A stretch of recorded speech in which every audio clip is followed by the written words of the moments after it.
Mlaou. The first archdemon, Mlaou the Divider, rooted himself in the snow, watching the crusade march past. He groaned when two minor demons, who observed nearby, started prattling.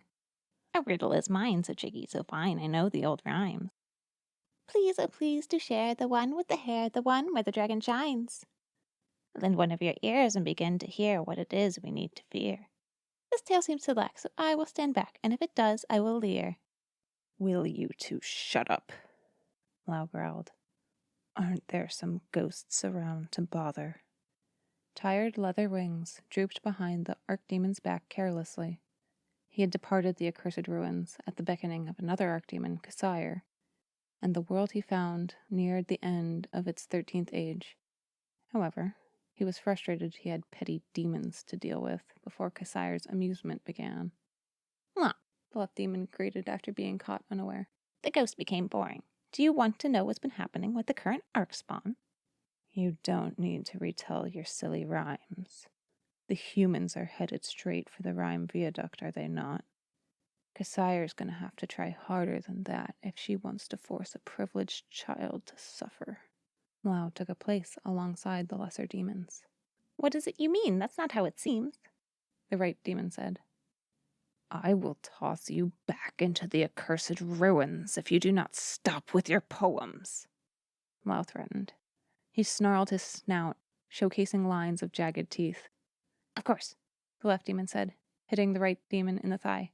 "It's obvious anyway." "Ow!" he squeaked. "How do you mean obvious?" Tome has been protecting the healer's apprentice from Coserai since they left Sithica's defensive barrier. She's not going to allow the overpass to collapse while Basil is atop it, and the same goes for his master. Either Watercress or Tome will save him. Therefore, Coserai will have to try something different to change his leaning toward becoming an archdemon upon his death. Mlaou considered throwing the idiotic demons into the accursed ruins regardless. Compared to Mlaou and the other archdemons, the regular demons, who had been regular spawn in life, had a laughably small burden of suffering to carry within themselves. Mlaou wouldn't mind compounding their pain, though. The left demon shook his head. "It was Asiel who was interested in the boy's well-being, not Tome." "You're basing your ideas on corrupted stories. Asiel is only betting on the Archspawn's ultimate decision on whether he'll turn archangel or archdemon.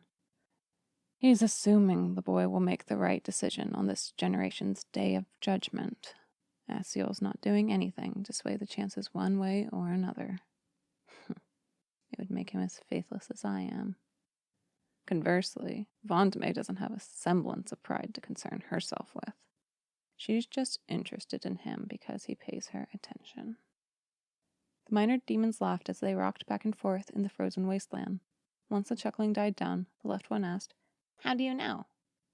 "Angelic gossip." The left spoke again. "Why is Coserai interfering if Tome is protecting him?" "Because cheating is in her nature of winning this gamble. She is not weak like petty demons, like you two."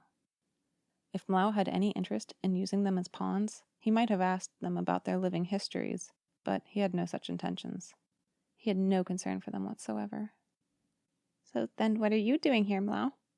Did you make a bet like Asiel?" The right demon finally asked, reluctant to speak again. "As much as I want this Archspawn to turn archdemon, I have another purpose. But prepare yourselves. Once Coserai gives the signal, you two will have a few new ghosts to bother soon."